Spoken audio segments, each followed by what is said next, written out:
Hi, so this is kind of a reaction video, but also a little bit of a backstory as far as what I'm sure plenty of people saw in the news tonight involving my disabled son and the daycare that he was going to, was being the key word.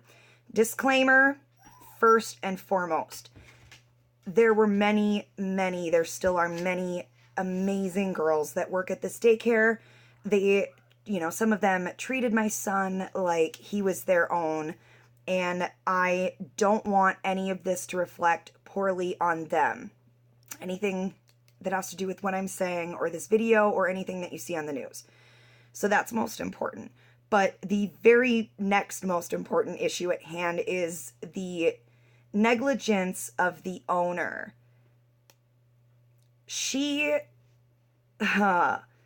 So here's how it all went down.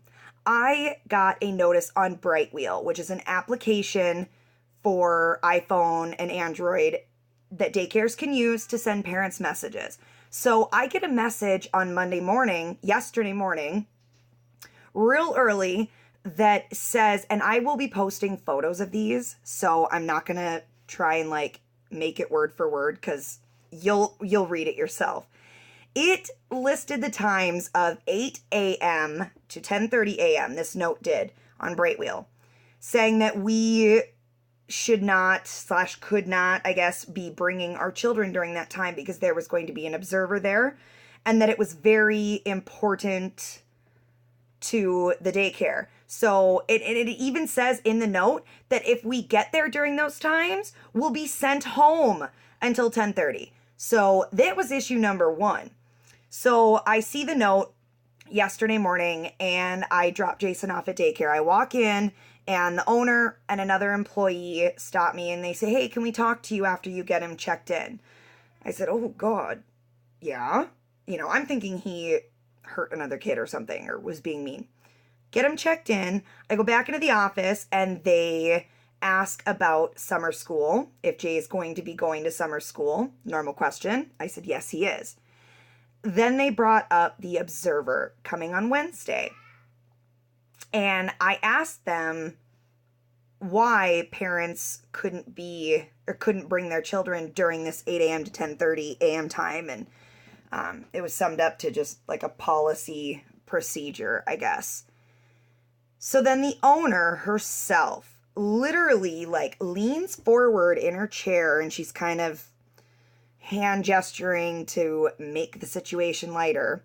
But she said to me, she looked me square in the eyes and said that it would be better for the daycare and for everyone if my son was not there during the observation time. She didn't tell me who the observer was, what they were there for, who they were coming to observe, nothing. And my initial reaction was a little bit of lightheartedness, oh, yeah, okay, I get it. I know he's kind of hard to handle sometimes, but the wheels never stop turning. So I get in my car and I'm sitting there and I'm starting to fume and I'm starting to boil. What? So I call my kid's dad. Great dad. We co-parent beautifully 50-50. He was livid. Absolutely livid, understandably. And that's kind of when it hit me oh my God. That is such an inappropriate question to ask to any parent, period. I don't care if the child has a disability or not. We're paying for that daycare. What kind of observer do you ever have coming into your facility where you want to segregate children out and make sure that they're not there? That's never okay. And to make matters worse, I knew some mess was going to hit the fan when my interview this morning aired. And of course, immediately, the daycare, the owner, she put up, and for privacy reasons, I'm not going to say her name because I don't know if that's legal. She put up a notice on Brightwheel shortly after the story aired. Sorry, I had to let my dog out. So the owner put up a note on Brightwheel shortly after the story aired. Basically, I'm not even gonna explain it. I'm just going to share the screenshot that I took, because not only did she lie, and I'm not sure if she thinks that I don't have the ability to screenshot original messages on Brightwheel, but she lied in this new update on Brightwheel. And I'm just like, you gotta be a special kind of mean to try and blame the parents of a disabled child who are upset that you, as a human being with a heart and a soul, you, for whatever reason, thought that it was going to be okay to ask me to my face if I would wait until after 10:30 to bring my child to daycare. What does that say about you? What does that say about your business or people you might hire? Now, like I said, a lot of them are amazing, so this does not reflect them personally. This message is being sent to the owner and the employee that was sitting in the room with her when this whole conversation took place yesterday morning.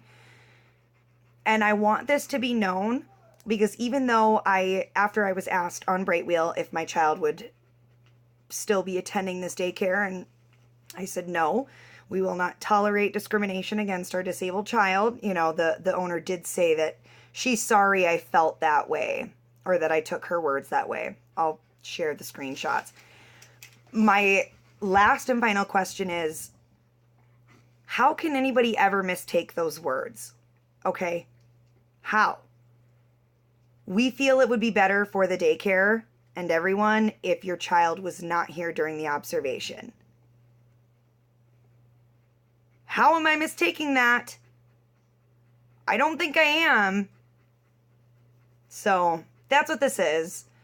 There's a lot of good people that work there that do a really fantastic job, but the daycare as a whole, in my opinion, needs some serious revamping.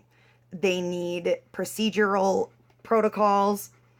The security system that they have installed, the doors left wide open 85% of the time, roughly. So it's pointless. Like, there's just a lot of things there that need to be changed. It's not what I would ever want my son going into. So yeah, that's it.